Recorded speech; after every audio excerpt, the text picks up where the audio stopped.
Hello, bonjour, bienvenue.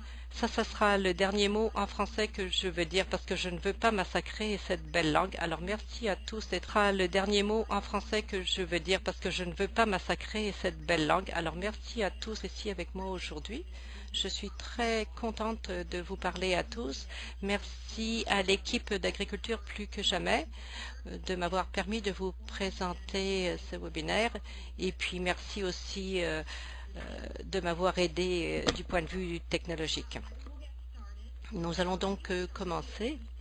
Nous vivons dans un monde très intéressant et même la population dans le monde entier, ici en Amérique du Nord, les gens sont très loin de la ferme et quelquefois c'est 2 à 3 générations qui ne sont plus à la ferme. Donc il y a beaucoup de gens qui pensent que même s'ils sont loin de la ferme, il y a beaucoup de gens qui peuvent donner des conseils ou critiquer les producteurs sur les affaires agricoles. Donc c'est un monde qui est imbu de nostalgie. Lorsqu'on parle de manger local, on dit que c'est la seule option. On habite dans des endroits où il y a des choses qui sont vues comme diaboliques. On parle des usines de production agricole. Et puis en même temps, on donne à nos enfants des aliments transformés qui les empoisonnent. Donc c'est vraiment un monde très compliqué où il y a beaucoup d'informations. Et pour nous qui travaillons dans cette industrie et qui l'aimons, c'est difficile. L'agriculture a un petit problème d'image. Donc ce dont je vais parler aujourd'hui, c'est l'art et la science de la conversation entre l'agriculture et la nourriture. Souvent, on me pose des questions. Les gens disent « Qu'est-ce que je dois dire ?» Le problème, c'est qu'il n'y a pas juste une manière d'établir cette conversation. Moi, j'aime bien les métaphores, les symboles, pour voir comment les gens perçoivent les représentations sociales. Et donc, j'aime bien une métaphore. La conversation sur l'agriculture et la nourriture, c'est comme une danse. C'est comme danser. Quelquefois, il faut adopter un nouveau rythme. Et peut-être qu'il faut apprendre de nouveaux pas de danse aussi. Donc, ce que je dis, c'est qu'il n'y a pas une approche unique pour ceci. Ce qu'on peut faire, et puis je vais partager certaines de mes idées, on peut essayer de voir si chacun d'entre nous peut participer à une conversation qui est vraie, authentique, pour pouvoir raconter nos histoires de manière authentique. Donc, je vais passer à la présentation. Voici. Donc dans ce monde, c'est un monde complexe. Il y a beaucoup de conversations différentes. Alors on ne peut pas parler de l'agriculture sans parler de l'environnement. On ne peut pas parler de l'environnement sans parler de la santé. Et on ne peut pas parler de ces choses-là sans parler de science. Donc lorsqu'on s'assied pour avoir une conversation, tout ceci entre en ligne de compte. Et cela rend les choses intimidantes. Il est peut-être difficile de vouloir même être motivé pour s'engager dans ce genre de conversation. Mais ce que je vais faire est de commencer avec un peu de fond à ce sujet. Pour aller de l'avant avec nos conversations, nous devons comprendre l'environnement dans lequel nous évoluons. Et je pense que vous êtes probablement au courant de cela, mais l'autre chose est, vous avez besoin de comprendre comment les gens pensent et ce qui les motive. Et c'est là où mes connaissances en sociologie jouent un rôle. Et je vais vous parler un peu sur les habitudes cognitives humaines et la façon dont nous pensons, et qui contribue à nous donner un aperçu, lorsque nous avons des conversations, d'où cette personne pourrait peut-être venir. Ces informations peuvent fournir un éclaircissement sur ce qui est la base ou ce qui ne peut pas être clairement visible dans une zone de conversation. Donc, nous avons beaucoup de questions, malgré des conditions cognitives humaines. Nous avons le problème de la fracture urbaine-rurale.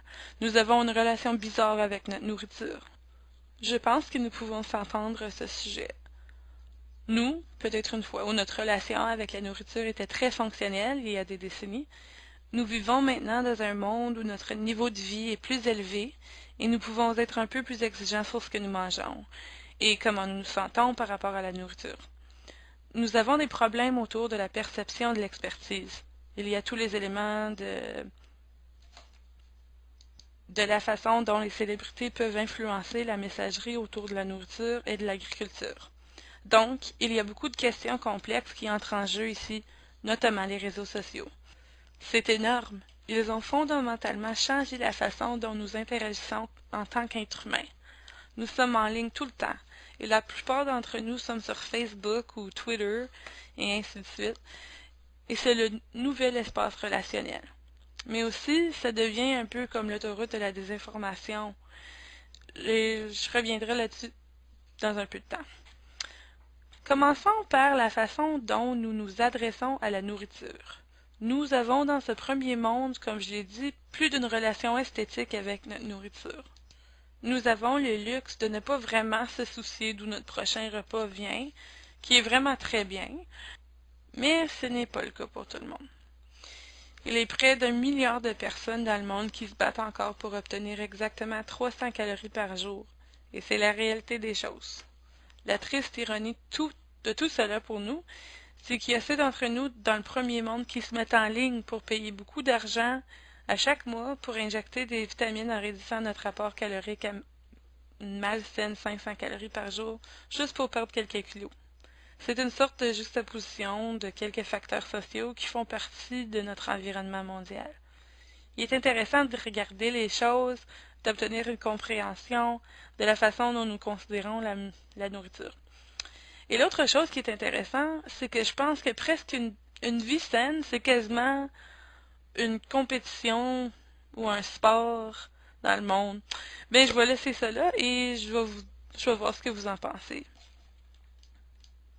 Maintenant, nous avons une première crise d'identité alimentaire mondiale. Voici quelque chose d'intéressant. Si vous pensez à ce sujet, est une carotte ou est une carotte une crudité? Nous appliquons des mots qui vont visuellement très stimulantes ou provocantes à l'alimentation dans les façons dont ils peuvent parfois changer la façon dont nous considérons la nourriture. L'autre chose qui est intéressante aujourd'hui, c'est qu'il y a tout un nouveau type de consommation dans le sens que on change les comportements d'achat et ce que le consommateur ressemble et ce qui les motive. Les consommateurs d'aujourd'hui est très différent de celles qu'il y avait peut-être il y a 50 ans. Nous sommes de plus en plus rongés par la culpabilité, probablement provoquée par nos aspirations à être de bons et responsables consommateurs. Avec l'indulgence que nous avons dans ce premier monde, nous, à un niveau sociologique, se sentons coupables. Donc, ce que nous voulons faire, c'est que nous voulons acheter d'une manière qui soulage notre culpabilité. Donc, nous avons une faim croissante pour un nouveau type de produit de consommation qui nous fournisse une occasion d'achat sans souci. Et ne nous voulons pas se soucier de ce que l'impact négatif est de ce que nous consommons ou ce que nous mangeons. Et en même temps, si nous pouvons répondre à ce consumérisme sans culpabilité des approches à l'achat, nous pouvons aussi continuer à se livrer dans la façon dont nous voulons faire plaisir. Nous pouvons continuer à acheter la façon dont nous voulons acheter. Donc, on estime qu'il y a environ 2,5 milliards de consommateurs de culpabilité dans le monde. Donc, c'est un tiers du monde qui sont définis par leur amour du shopping, et l'autre est un désir pour une consommation responsable. Cela a fondamentalement changé nos habitudes d'achat. Dans ce monde, nous achetons plus de ce qui n'est pas dans le produit que pour ce qui est réellement dans le produit. C'est un changement dans le marché, en ce qui concerne la façon dont nous achetions nos produits il y a quelques décennies. Alors, avec tout cela, nous avons un peu de pessimisme. Encore une fois, les mots sont très visuels, et parfois nous ne savons pas nécessairement ce que ces mots veulent dire, ou nous pourrions prendre un mot qui est utilisé dans un autre contexte et l'appliquer dans l'industrie agroalimentaire, et les mots que nous attendions et que nous utilisons peuvent être un peu effrayants ou provocateurs. Mais la réalité est que la nourriture, peu importe comment on la regarde, est très hautement politique, est intrinsèquement personnel, et c'est une partie vraiment fondamentale de la façon dont nous nous engageons socialement. Tout comme cette semaine, beaucoup de gens vont célébrer Pâques, et nous allons recevoir de la famille et des amis chez nous, et nous allons partager un repas ensemble, et nous allons visiter de la famille, et ainsi de suite. Ou nous pourrions simplement aller au pub local, et puis manger des ailes et de la bière le jeudi soir. Donc c'est la façon dont nous nous engageons. Notre alimentation et notre consommation de nourriture est une partie très importante de notre tissu social. Mais il existe beaucoup de gens et beaucoup d'organismes qui participent dans ce changement de la façon dont les gens perçoivent la réalité de l'agriculture et de l'agroalimentaire et de la production. C'est une sorte de pessimisme. Je suis une genre de personne qui voit le verre à moitié plein, et j'aime penser de façon positive. J'aime penser que s'il y a des problèmes, nous irons de l'avant pour essayer de résoudre ces problèmes, plutôt que de se concentrer sur le négatif, et en particulier sur les négatifs qui ne représentent pas vraiment l'industrie ou la façon dont nous travaillons dans l'agriculture d'une façon réelle. Et tous ces mots sont très puissants, et ils peuvent être visuellement provocateurs, mais ils sont très dommageables pour l'industrie agricole. Ainsi, il n'a pas d'importance quelle partie de l'industrie vous êtes impliqués, nous y sommes tous impliqués. Peu importe si vous produisez des volailles ou vous produisez de la nourriture biologique. Il y a vraiment des dommages qui touchent toute la production alimentaire et ça devient notre problème à tous, peu importe d'où proviennent ces messages. Mais par contre, il y a une bonne nouvelle aussi, et je crois que ça, on l'oublie. Ça, c'est le verre à moitié plein. Alors, il y a une différence dans la manière dont on consomme. On passe beaucoup moins de temps dans la préparation des aliments, 40%, 81% de moins dans le nettoyage, ça c'est bon. Et on mange 25% plus de fruits et de légumes que dans les années 70, par exemple. Et on vit plus longtemps également. Donc, tout ceci, ce sont des changements sociaux très très importants qui ont une influence sur comment on se comporte. Et il y a d'autres nouvelles également. Dans l'agriculture et la production d'aliments, il y a beaucoup d'innovations. Lyndon y avait fait référence plus tôt. Quelque chose qui est très très important. Oui, ça c'est une de mes citations préférées. C'est Jason Lusk, c'est un de mes collègues. C'est un économiste agricole et c'est l'auteur de La police de la nourriture. Ça, c'est ma citation préférée. La nourriture que nous apprécions tellement aujourd'hui est un exploit de l'ingéniosité humaine à l'égard de la nature qui est parfaitement indifférente à notre endroit. La nature s'en fout complètement de nous. Donc, c'est pour ça qu'il y a l'agriculture. C'est pour ça qu'on a ce que nous produisons.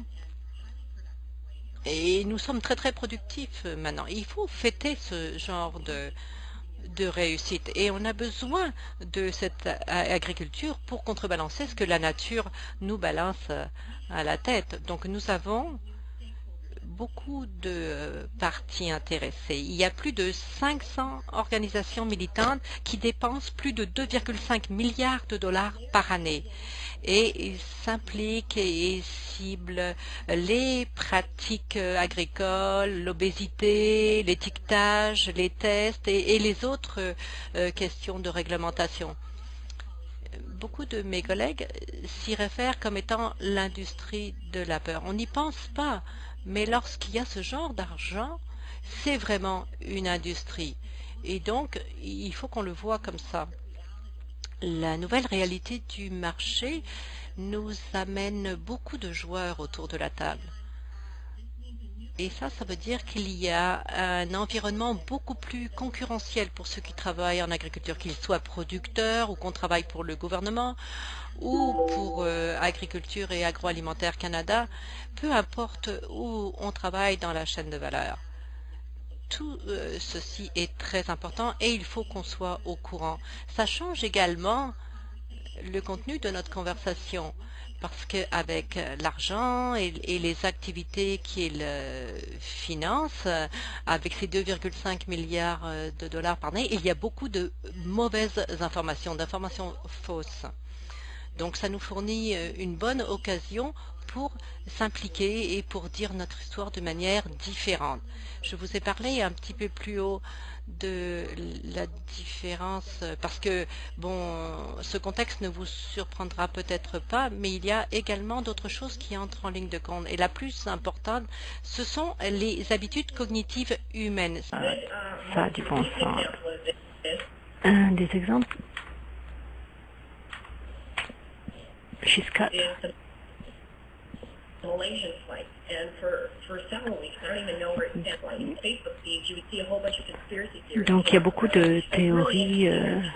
So that's an interesting case study, but it shows what we do as human beings. If we don't. Donc si nous ne comprenons pas ce qui se passe, on peut raconter des histoires. Les êtres humains ne sont pas logiques. Nous, on s'occupe d'histoire. C'est ça ce dont on a besoin. Donc nous sommes des conformistes et c'est très très difficile parce que nous sommes vraiment loyaux à l'idéologie et les réseaux évoluent. Et quelquefois il y a des gens dans la communauté, notre famille, nos amis. Mais nous faisons partie du monde entier, on rencontre des gens de partout, on se met en contact avec les médias sociaux.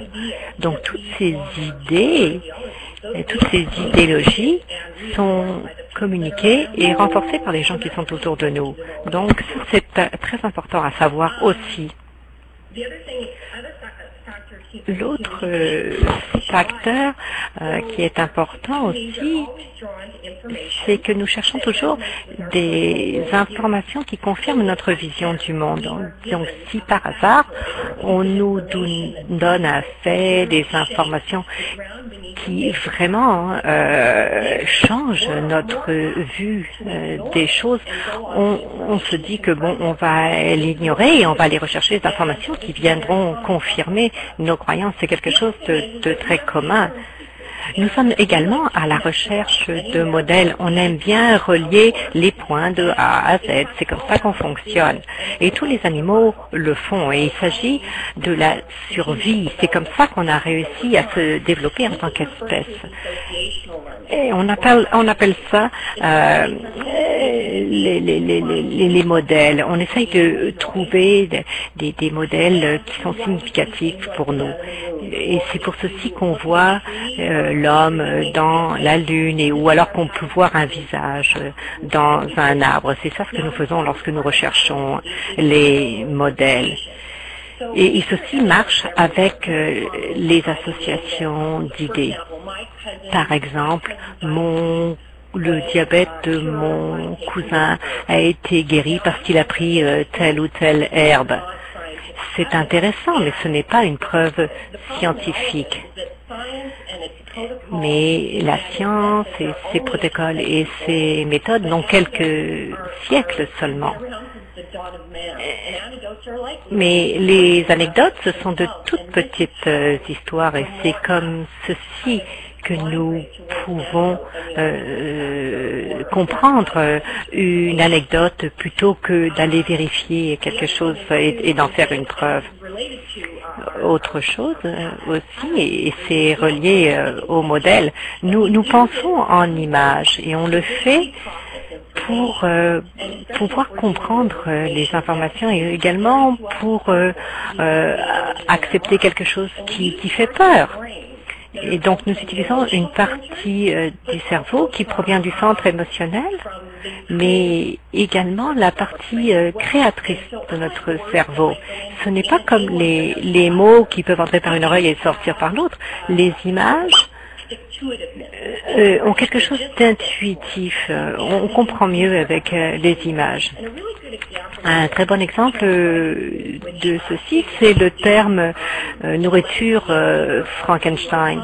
Ça a été écrit dans une lettre en 91 dans le New Yorker et c'était utilisé par les gens qui sont contre les nourritures génétiquement modifiées. Et on n'a pas besoin de mettre une image. La nourriture Frankenstein, ça évoque quelque chose dans notre cerveau.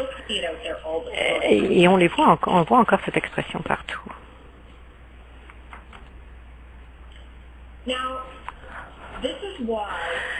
Ceci, c'est pourquoi en tant qu'être humain,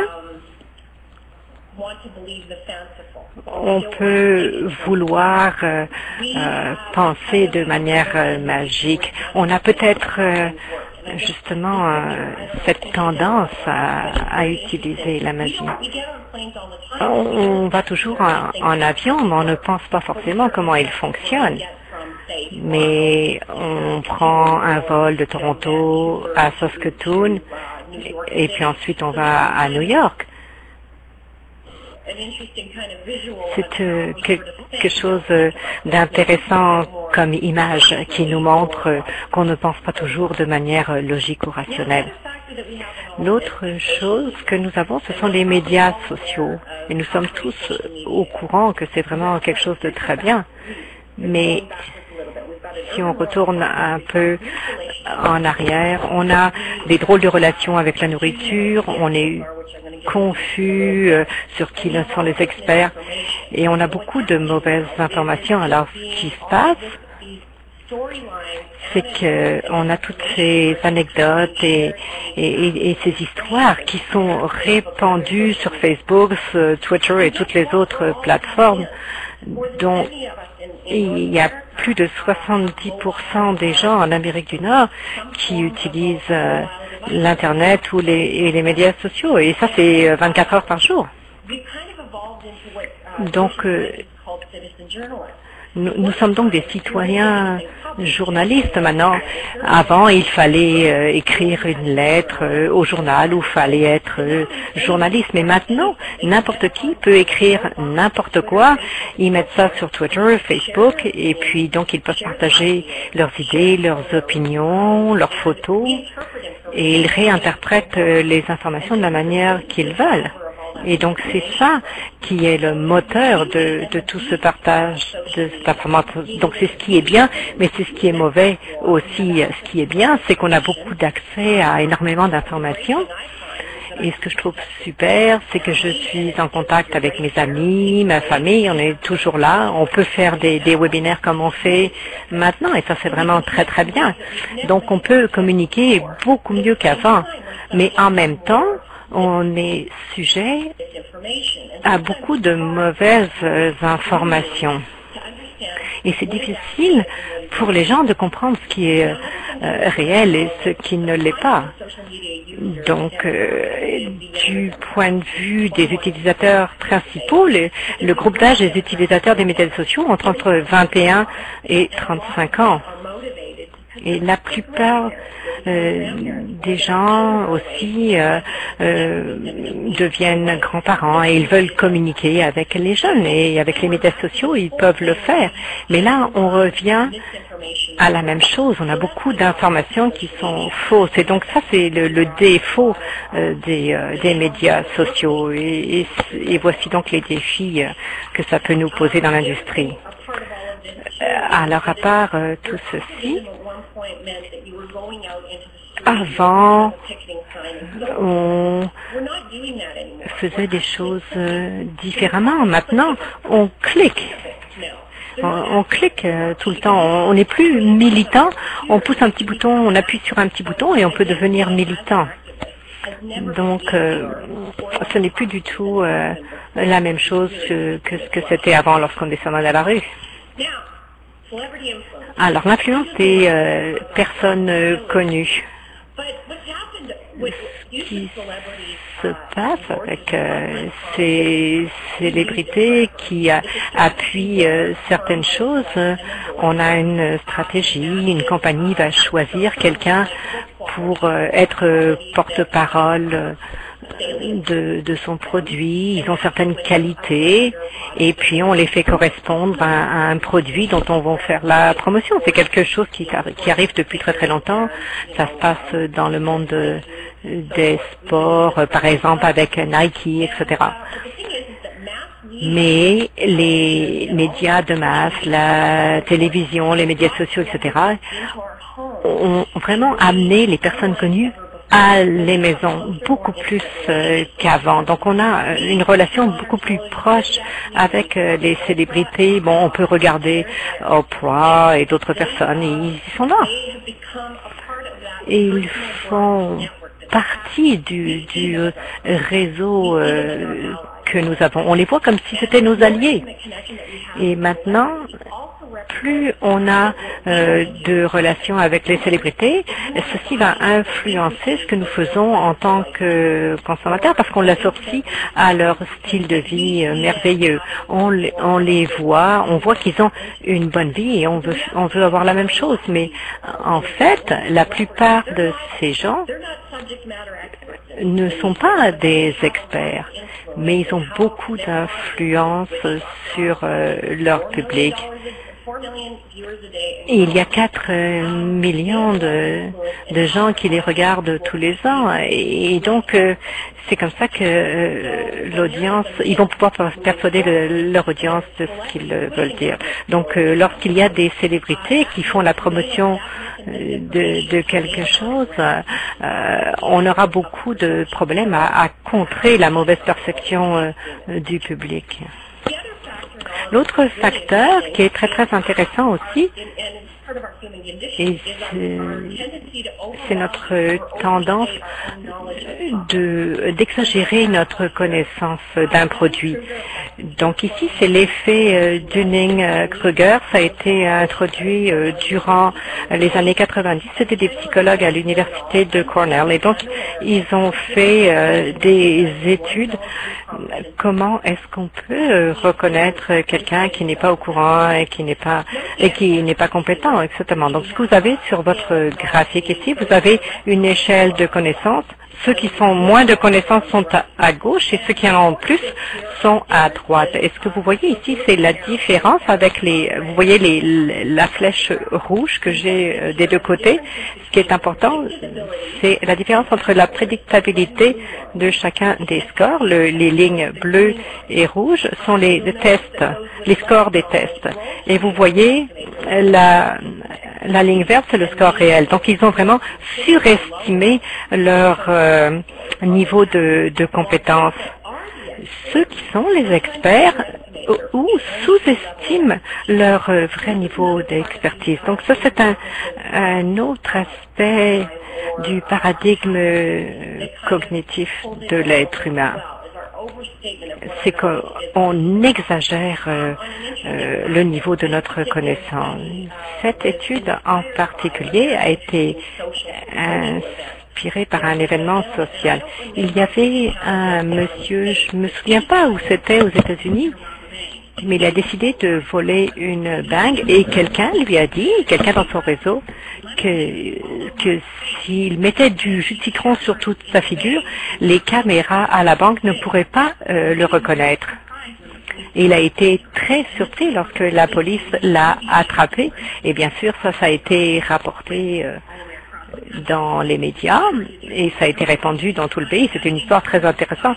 Mais Dunning et Kruger ont dit que c'était vraiment très très intéressant la perception de cette personne-là et qu'il était vraiment surpris que ça ne marche pas en sa faveur. Donc c'est pour ça qu'ils ont commencé à faire cette étude.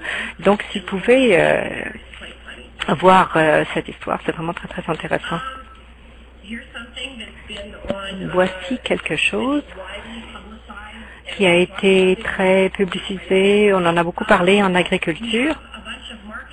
Il y a des stratégies de mise en marché qui sont apparues récemment et qui vraiment aggravent le problème de perception de l'agriculture. Donc, il y a les produits de vente au détail qui ajoutent plusieurs choses différentes dans leur promotion. La stratégie qui essaye d'induire les gens en erreur. C'est pour en fait améliorer l'image de marque du produit, et ils ont bien réussi à faire ça. Mais quelquefois, ça altère la réalité pour le consommateur. Si on se souvient bien du consommateur qui est plein de culpabilité, c'est ça dont ils essayent de profiter avec ce genre d'annonce. Ils comprennent très très bien qui est le consommateur et qu'est-ce qui va le motiver à acheter. Donc ça marche. Ce qu'on a créé dans ces campagnes de marketing, c'est une réalité qui serait préférée par les consommateurs. Et c'est ça ce que les compagnies veulent utiliser. Donc il y a beaucoup de facteurs différents que j'ai sélectionnés. Mais qu'est-ce qu'on peut faire? Comment est-ce qu'on peut s'occuper de tout ceci? On ne sait pas toujours quoi faire. C'est pour ça qu'il faut qu'on en parle.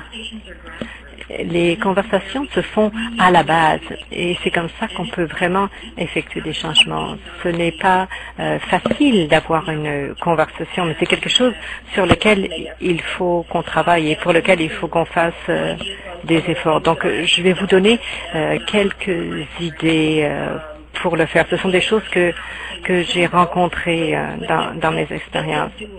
Mais ceci est tout à fait faisable et ça ne fait pas toujours peur. Et quelquefois, on peut rencontrer de nouvelles personnes, des nouveaux collègues lorsqu'on le fait. Donc, les leçons apprises. La leçon 98, je pourrais mettre n'importe quoi parce que moi, j'ai appris des milliers de leçons. C'est un processus qui a été très, très long pour moi. Il y a à peu près 4 ans, je suis descendue de ma tour d'ivoire et j'ai commencé à parler de la production agricole et de la science. Ce n'était pas très facile pour moi. Mais bon, je suis descendue un petit peu de ma tribune, mais ça n'a pas vraiment marché. Donc, il faut être assez humble et reconnaître quelles sont nos propres limites. Et ce n'est pas grave. Lorsqu'on dit, ce n'est pas important de dire qu'on ne sait pas quelque chose.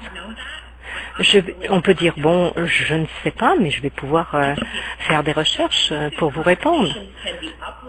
Donc, ça peut vraiment être très intéressant, on peut avoir le sens de l'humour, ça peut être difficile, ça peut être frustrant aussi. Et je suis sûre que vous avez tous fait l'expérience de ce genre de choses. Les conversations, ça peut devenir horrible aussi, parce qu'il y a eu certaines conversations que j'ai eues avec ma famille, mes amis, et lorsqu'il y a la question personnelle, la dynamique change un petit peu. Quelquefois, on n'est pas très très clair et c'est là où moi j'ai fait des erreurs la plupart du temps. Par exemple, ma cousine Carole m'a envoyé un message en chaîne avec beaucoup d'informations et je me suis dit, bon, qu'est-ce que je fais? Est-ce que je laisse ça de côté? Non, je lui ai répondu, j'ai envoyé une grande lettre pour démontrer que toutes les informations étaient fausses. Et donc, je pensais que je lui donnais des informations intéressantes. Je me disais, bon, moi, je sais de quoi je parle et donc je vais le partager. Mais moi, ça n'est pas très bien ressorti. On a vraiment eu l'impression que j'étais un petit singe savant. Alors, et ça ne fonctionne pas avec ma personnalité. Je parlerai un petit peu plus tard du fait d'être authentique. Mais elle ne m'a pas répondu à mon courriel et j'ai remarqué après ça que je n'étais plus sur sa liste de courriels. Mais bon, ça va, c'est pas grave. On s'aime encore, on se respecte, etc. Mais il y a certaines choses que j'ai fait qui n'a pas arrangé notre relation. Mais j'ai beaucoup d'amis en milieu urbain, des femmes très intelligentes, des entrepreneurs, et on se rencontre, on prend un petit verre, etc. Et donc, moi, j'ai fait la même chose encore à ce groupe-là. Et j'ai donc fait une erreur encore. C'était pas très bien. J'ai peut-être pris deux verres de vin, donc c'était peut-être pas une très très bonne idée, mais c'est une des leçons que j'ai apprises.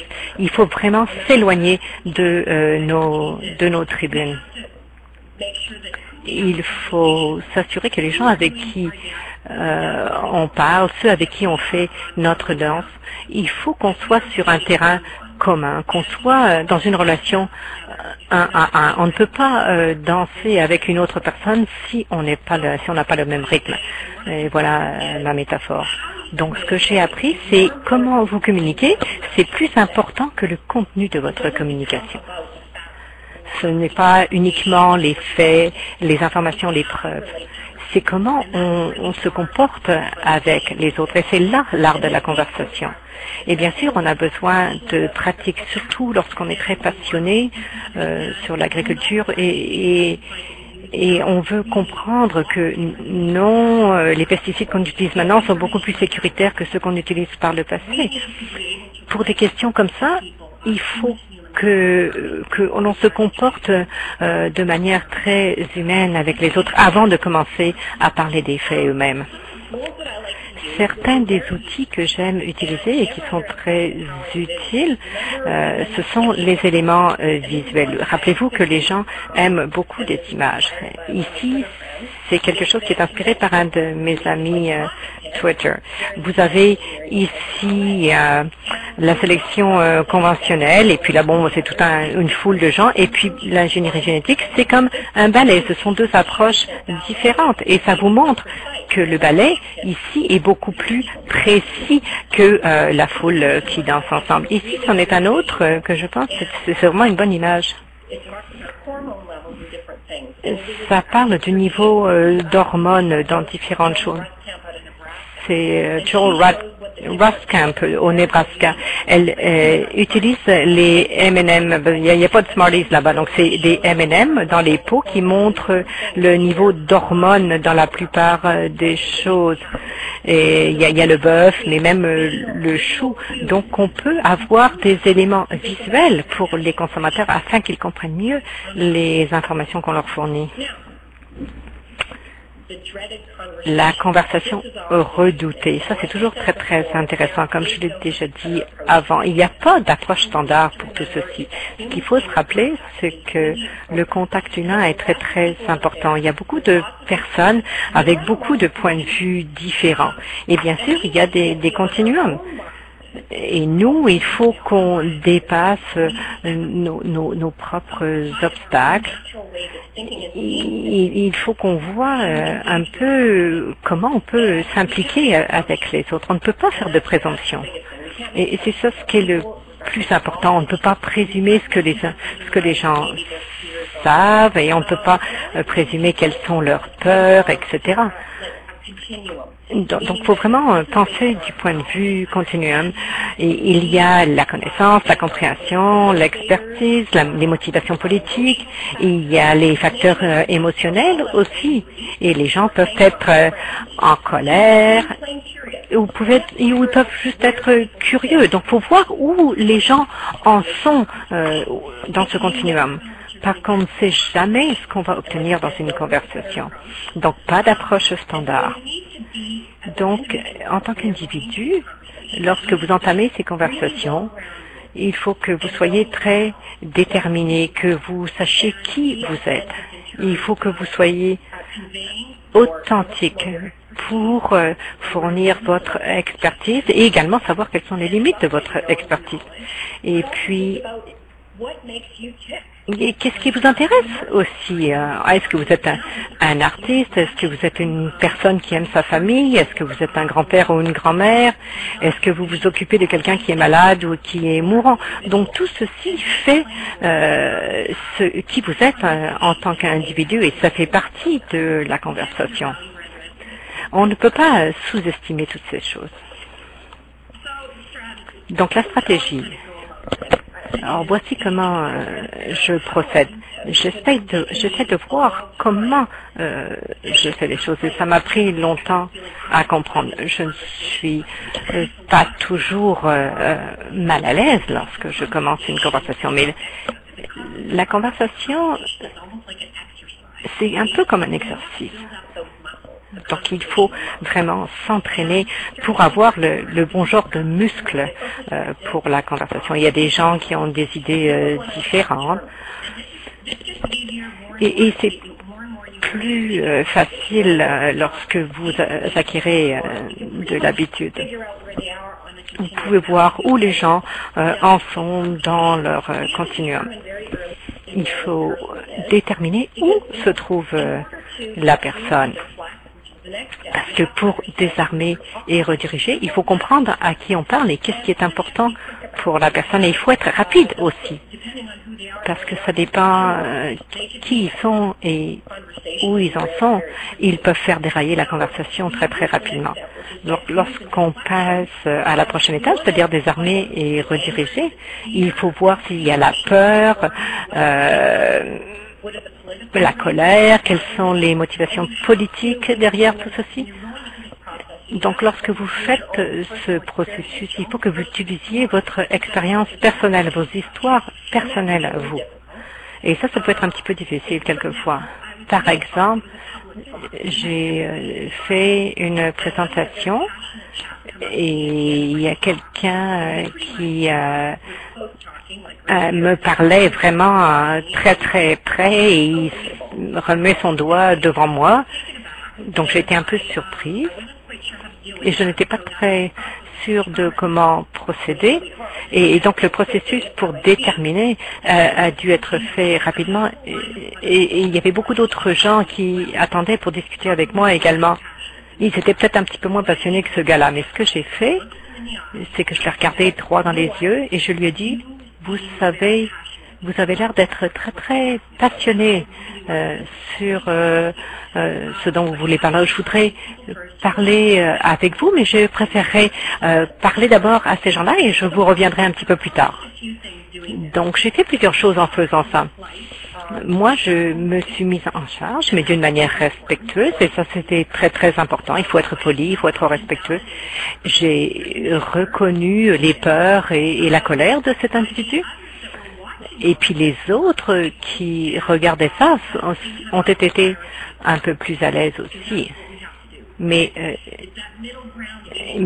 bon, il y a les 80% de personnes à qui on parle. Même si on a quelqu'un qui est sur les bords, qu'il soit dans la pièce ou non, il faut avoir la conversation lorsque les autres gens personne, parce que ça veut dire qu'on respecte la conversation, peu importe qui arrive et quand. Donc, moi, ce que j'ai fait avec ce monsieur, c'est que je me suis donné un petit répit parce que j'en avais besoin, et puis je lui ai donné un petit répit à lui aussi. Et ce qui est intéressant, c'est, bon, j'ai parlé avec les gens qui étaient dans la file. Lorsque je suis revenu le voir, lui s'était calmé. Donc, on a eu une bonne conversation. Est-ce qu'on était d'accord sur tout? Pas du tout. Mais ça allait. On a eu une bonne conversation. On a échangé nos cartes. Mais c'était bon. Et finalement, on veut que tout soit fait avec dignité. C'est ça ce qui est important. Ce qui est important aussi, c'est que ce n'est pas quelque chose de personnel. Même si l'agriculture est quelque chose qui nous passionne, ce n'est pas quelque chose de personnel. Même si les gens vous attaquent de manière personnelle, il faut que vous retiriez un petit peu. C'est important d'être passionné sur ce que nous aimons et ce que nous faisons, mais il faut faire attention aux émotions parce que ça peut nous amener des problèmes dans la conversation.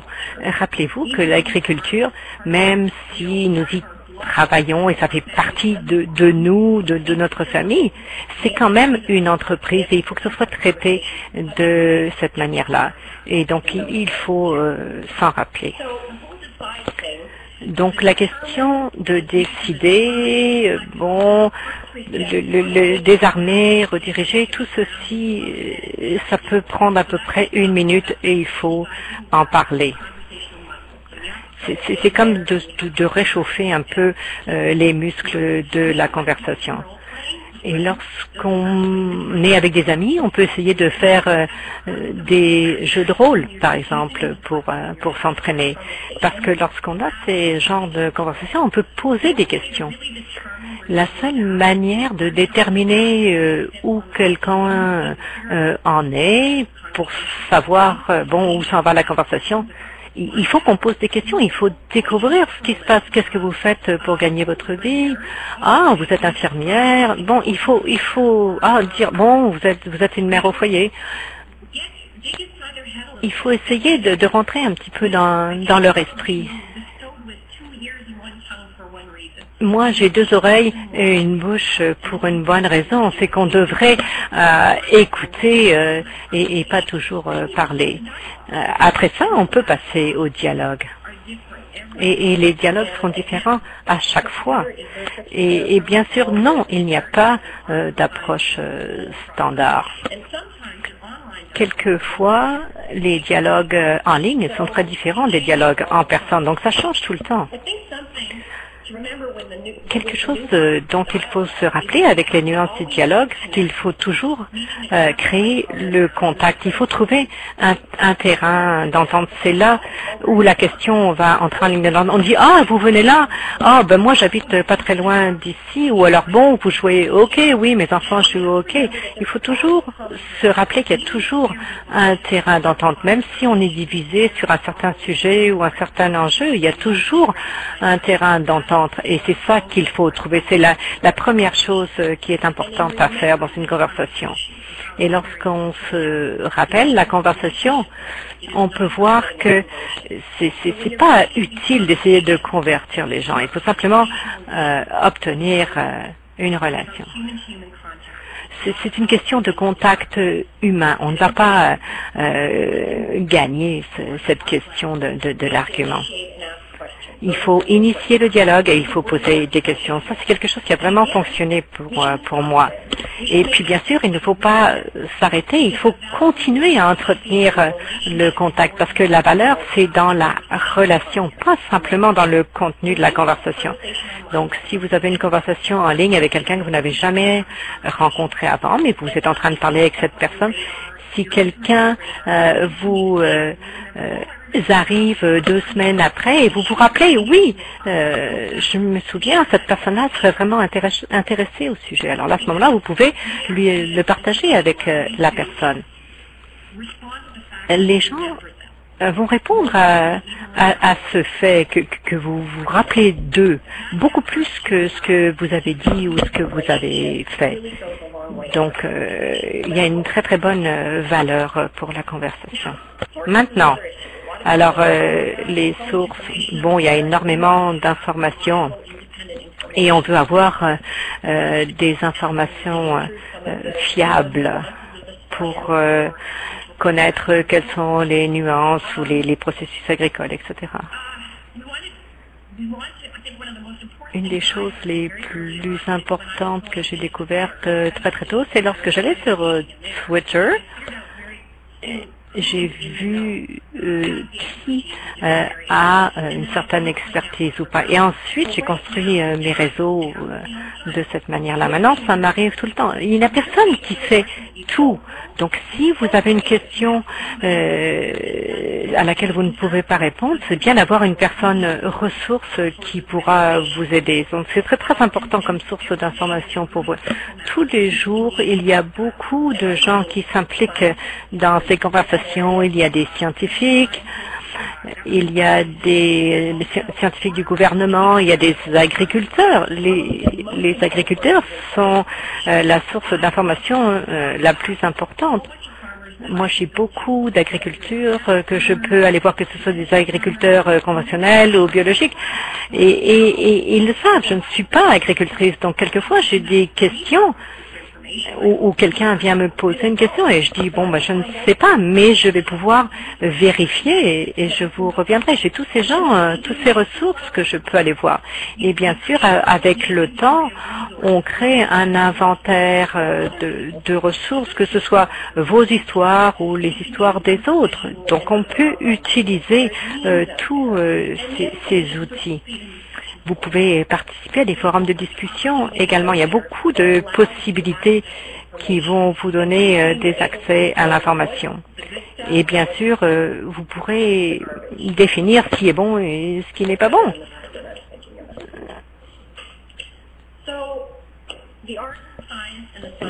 Donc, l'objectif dans la conversation, ce n'est pas de changer le cœur et l'esprit des gens. C'est ce que ça devrait faire, c'est que ça devrait changer leur point de repère.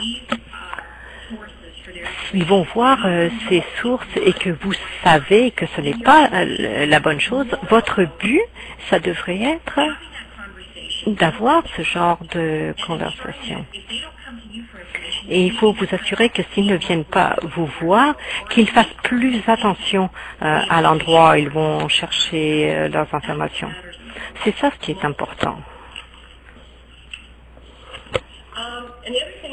L'autre chose, et vraiment je crois que c'est très très important, il faut vraiment que vous soyez plus souple avec vous. Quelquefois c'est correct de se retirer. Ma fille avait une conversation avec un petit ami et il ne pouvait pas se retirer. Quelquefois, la situation est très, très inconfortable. Il faut accepter que ça ne fonctionne pas toujours comme on veut. Et si on ne le fait pas, bon, on n'aura pas la possibilité de le refaire. Ce qu'il faut qu'on encourage, c'est que, bon, ça marche. On peut se retirer, ce n'est pas un problème. Ici, c'est mon fils Hayden. Les conversations les plus importantes de notre vie, ce sont celles qu'on va avoir avec nos enfants, nos nièces, nos neveux, etc. Ce sont des gens qui vont être les leaders du monde à l'avenir.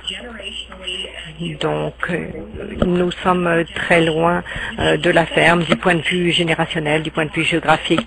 Et bien sûr, ça va empirer avec le temps. Donc, si on ne commence pas à parler d'agriculture et de production alimentaire à la maison et qu'on ne démarre pas ces conversations dans nos propres réseaux, à ce moment-là, on rate beaucoup de possibilités.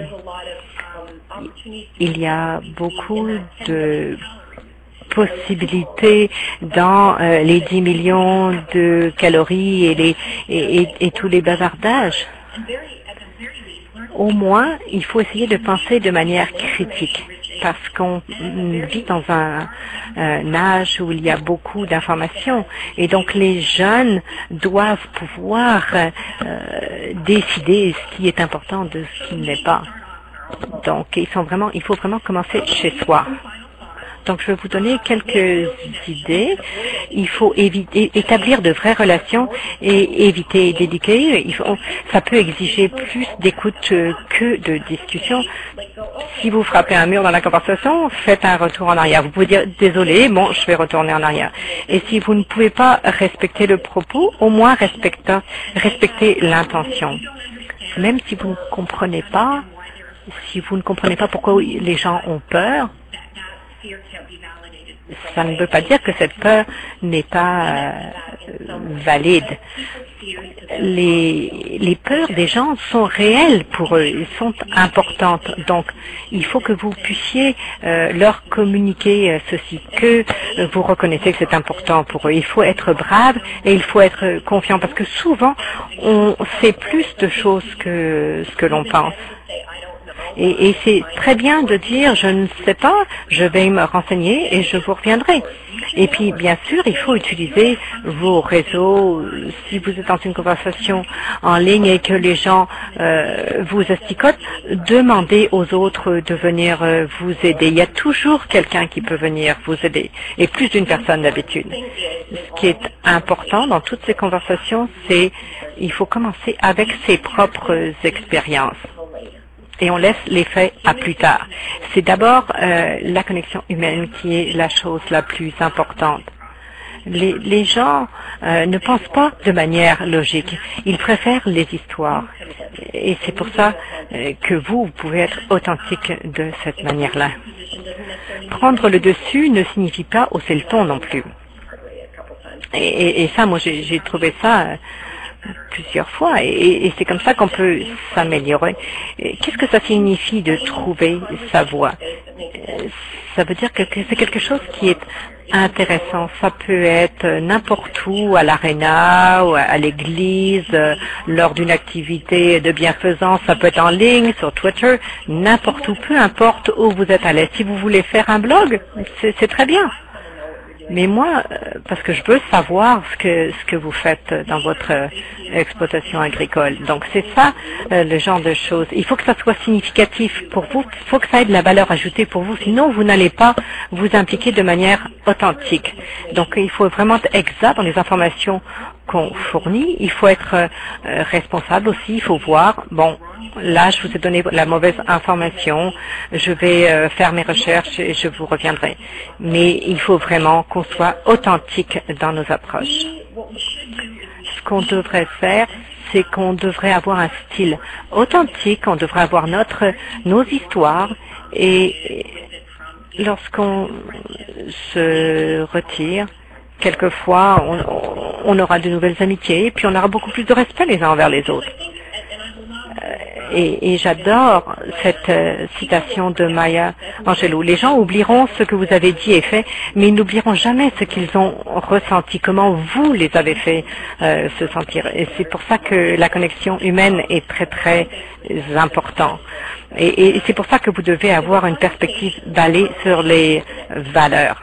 Il faut qu'on ait cette histoire. Il faut vraiment commencer avec cette histoire parce que c'est comme ça qu'on peut établir une connexion avec les gens. Si vous le faites bien ou mal, ce n'est pas important. Ce qui est important, c'est qu'on a tous des voix différentes et on peut participer à la conversation de manière complètement différente. C'est vraiment l'influence réciproque de toutes nos voix qui va devenir un catalyseur de changement. Donc j'espère que je ne vous ai pas fatigué. C'était vraiment très très intéressant de partager tout ceci avec ce format. Donc moi j'en ai terminé et donc si vous avez des questions.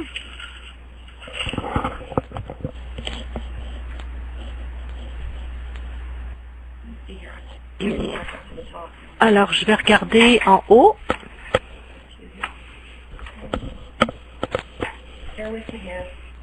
Veuillez patienter quelques minutes.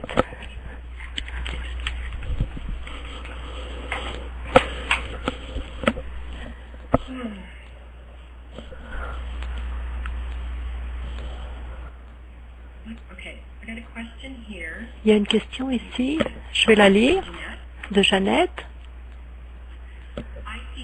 Je vois plus de division dans la communauté agricole. Les fermiers parlent les uns contre les autres sur des sujets différents. Alors, qu'est-ce que ceux qui travaillent dans l'industrie peuvent faire pour que les conversations entre fermiers aillent ensemble de l'avant plutôt que de se combattre mutuellement? J'en ai pas encore parlé dans ma présentation, mais c'est quelque chose de très important. Donc ça, c'est très important, ce qui nous divise, peu importe si ce sont les sous-secteurs, les questions biologiques ou non, etc. Donc, il n'y a pas de motivation plutôt que de parler de cette industrie de la peur de 2,5 millions de dollars. Ça, c'est très, très difficile de comprendre ça. Donc, la conversation que nous devons prioriser, ce sont les conversations à l'intérieur de l'agriculture. C'est quelque chose sur lequel il faut se concentrer. Il faut qu'on commence à penser en tant que communauté en général, en tant qu'industrie générale qui doit parler ensemble. Parce que si nous encourageons la division, il va y avoir des luttes à l'interne et ça va donc s'adresser à la question des écarts en information et des gens qui fournissent des mauvaises informations, ça va leur donner des munitions. Ça va créer un environnement pour que ces individus et ces organisations en profitent pour fournir les mauvaises informations. Donc, nous devons être ensemble dans l'industrie de production alimentaire. Il faut essayer de parler d'une seule voix. Nous opérons tous de manière différente, mais il faut vraiment travailler ensemble pour résoudre certaines de ces questions. Je suis en train d'apprendre comment utiliser ces boîtes de questions. Alors, Albert, Camille, comment est-ce qu'on peut impliquer nos jeunes fermiers pour nous aider à livrer notre message sur la production de nourriture? Je me souviens pas quel est l'âge moyen des fermiers. C'est 55 ans, je crois. Donc, ce qu'on a... Bon, il y a quelqu'un qui me dit 54, 55. Merci, Arden. De ce qu'on a. Alors, le problème sur le manque d'information, c'est que les gens parlent des fermes corporatives, mais il y a des familles qui travaillent ensemble sur la même ferme et se sont incorporées parce que c'est bon pour les affaires. Mais donc, quelquefois, il y a la maman, la grand-mère qui travaillent ensemble avec les membres de la nouvelle génération.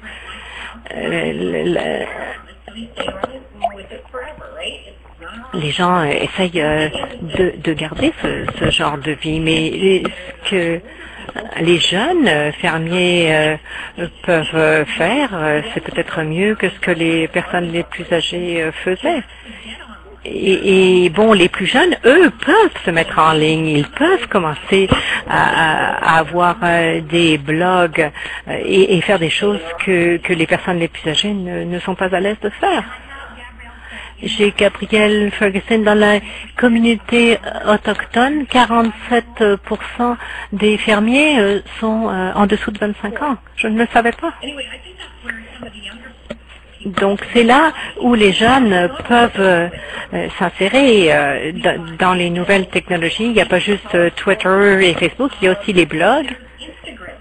Il y a Instagram également. Je viens juste de me joindre à Instagram il y a à peu près 2 semaines. C'est encore assez nouveau pour moi, mais on peut partager des photos et ça c'est bien parce que nous on pense de manière visuelle. Alors on peut inclure des photos sur comment on travaille à la ferme et donc on peut partager des informations comme ceci. Souvent, les jeunes sont plus ouverts à utiliser les nouvelles technologies par rapport aux personnes plus âgées. Donc, peut-être que ce serait bien d'utiliser les jeunes. Alors, population, pas les fermiers, désolé. Ah, ok, donc c'est 47% de la population, pas des fermiers, sont au moins de 25 ans. Est-ce qu'il y a d'autres questions? J'en ai une. Est-ce que tu as des suggestions pour les groupes qui essayent de faire démarrer ces programmes d'immersion agricole? Alors pour le financement, quel groupe on pourrait cibler pour avoir une implication conjointe? Donc on parle de tours à la ferme ou de quoi est-ce que vous parlez? Oui. Ou des programmes d'éducation? Oui. Est-ce que vous avez des idées? Bon.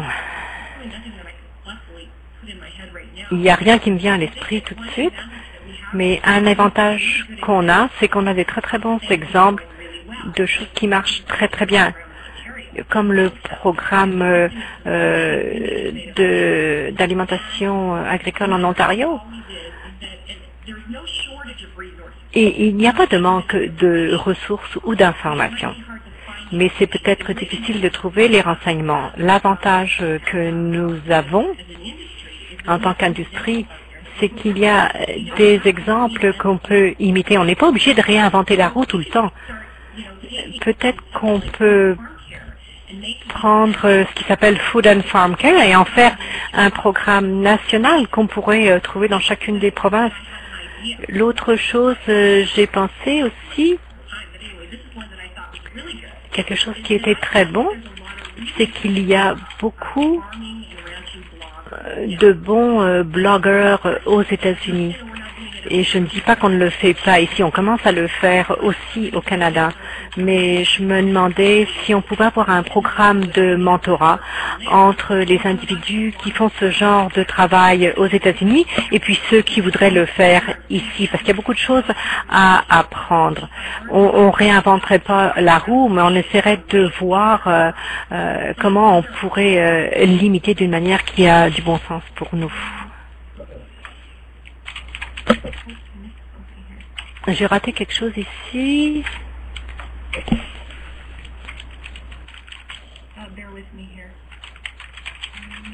Attendez un petit peu. J'ai une question de Guy et c'est en français. Est-ce que quelqu'un peut m'aider?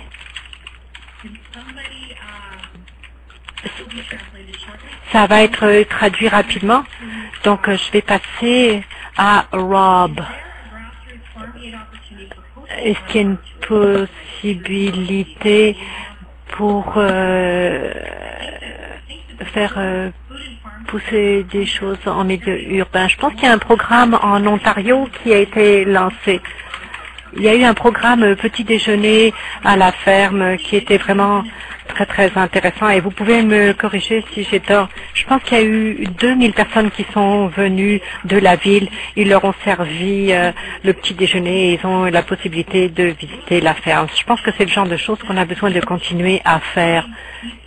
Et je vois que les gens, lorsqu'ils... Et c'est aussi un facteur humain. Si on peut voir les choses, les sentir, les toucher, on aura une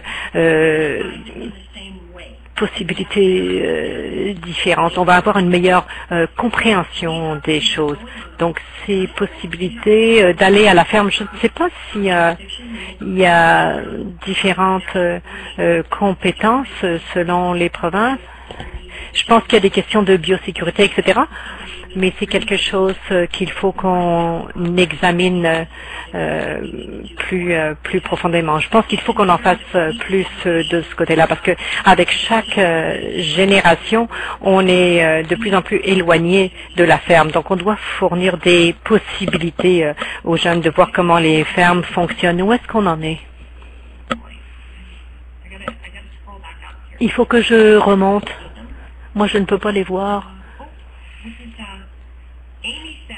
Amy a dit l'UPA au Québec a des journées portes ouvertes. Il y en a quelqu'un qui dit que c'est en Nouvelle-Écosse aussi, les journées portes ouvertes. La Fédération de l'agriculture a un site qui s'appelle rencontrer-les-fermiers.ca. Et je vais descendre. C'est difficile. À Niagara, il y a des dîners au mois de juillet dans les fermes laitières. Tammy, bon. Est-ce qu'on pourrait changer la boîte des questions? Ce serait plus facile. Alison a dit, Camille, je pense qu'on a besoin de promouvoir l'éducation au niveau primaire et secondaire, parce qu'il y a beaucoup de gens qui ne comprennent pas d'où provient la nourriture. Donc, je pense que ce serait très intéressant pour que les gens s'intéressent à l'agriculture et que les gens s'y intéressent plus. Puis oui, bien sûr, l'agriculture dans la salle de classe, c'est très, très intéressant. On devrait en faire plus. On habite dans un pays où l'agriculture fait partie vraiment de l'économie. C'est une grosse partie de l'économie et elle ne fait pas partie du programme scolaire. Mais il y a autre chose aussi qu'on a besoin de faire. Et j'en ai pas parlé dans ma présentation. Mais ce sont les sources d'influence, comme les professeurs, par exemple. J'ai une amie qui m'a envoyé un message et elle m'a dit: voici le message que ma petite fille a eu de son prof. Et elle a dit: ne bois pas de lait, c'est plein d'hormones. Et moi j'ai dit: quoi? c'est pas simplement, il faut pas simplement cibler les étudiants, il faut cibler les personnes influentes. Il faut par exemple aller dans les journées de développement professionnel, il faut communiquer avec les profs, parce que même s'ils n'incluent pas l'agriculture dans le programme scolaire, c'est très important qu'ils aient certaines références vers lesquelles se tourner, quelque chose qui soit basé sur les faits plutôt que des informations négatives et fausses. Donc il faudrait vraiment avoir cette approche. Pas cibler simplement les élèves, mais également les professeurs, les enseignants. Alors je repars vers le haut. Tamara Davison Orchard en Colombie-Britannique offre des visites à la ferme tous les jours en juillet et en août, et ça donne vraiment une très bonne possibilité de voir les fruits et les légumes. C'est très très intéressant, oui, c'est bien. Laurie Williamson, il faudrait apprendre un petit peu plus de choses sur le mandat d'agriculture pour la vie, pour donner de l'éducation aux étudiants. Et il y a donc le site web. Merci. Moi, j'ai une question de Arden. Moi, j'aime beaucoup les données et je pense que mes collègues ne communiquent pas correctement les données. Alors, comment est-ce qu'on pourrait faire pour faire ça de manière plus effective, plus efficace? Moi, j'aime beaucoup les données. Et puis, dans le milieu universitaire, c'est quelque chose de très, très important d'avoir des données. Donc, on a une relation un petit peu ambiguë avec ce monde des données. Lorsqu'on peut faire correspondre les données avec quelque chose de visuel, avec une image. Je vous ai montré les données de Danny Kruger. C'est une bonne manière de montrer quelles sont les données pour qu'elles soient compréhensibles plus facilement. Donc, il faut traduire les résultats des données de manière à ce que les personnes les comprennent mieux. Moi, j'ai toujours des problèmes avec mes collègues scientifiques parce qu'ils disent toujours il faut que tu traduises tes connaissances de manière qui soit compréhensible. Et il faut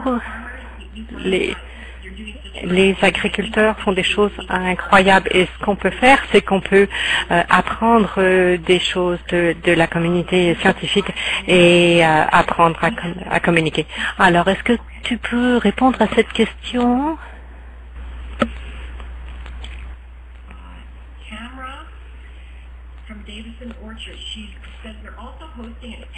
Alors, Tamara dit qu'ils ont un événement au mois de septembre aussi en Colombie-Britannique. Donc, il faut vraiment les partager dans notre communauté. Il faut vraiment célébrer ces efforts. L'Alberta, il y a un programme d'agriculture dans la classe et quelquefois ils ont du mal à trouver des bénévoles qui viennent dans les salles de classe pour parler d'agriculture. Alors je pense que nous, on peut essayer de voir quels sont les programmes disponibles maintenant. Ce n'est pas tout le monde qui veut être porte-parole, mais si vous avez l'envie ou que vous aimez parler aux enfants, sautez sur l'occasion. Alors voici la question qui a été traduite. Merci, très intéressant. Pour moi, l'agriculture n'a pas assez valorisé. Le plaisir de la terre et de la nourriture n'existe presque plus. Est-ce que tu penses que les visites à la ferme devaient être obligatoires à l'école primaire? Oui, bien sûr, c'est une très très bonne idée. On mange 3 fois par jour, donc on devrait vraiment comprendre d'où vient notre nourriture. Et si on y pense et si on pense à l'éducation, est-ce que ce n'est pas quelque chose de fondamental? Moi, je pense que ça l'est. Donc, on va en terminer.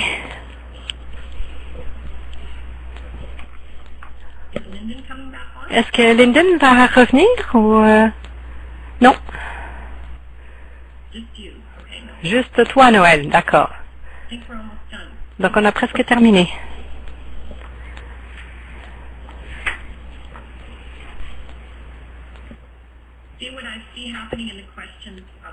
Alors moi, ce que j'ai vu dans la boîte, c'est que les gens commencent à se parler et à partager des informations. Je trouve ça vraiment très, très bien. Je pense qu'il faut qu'on parle entre nous, qu'on se parle.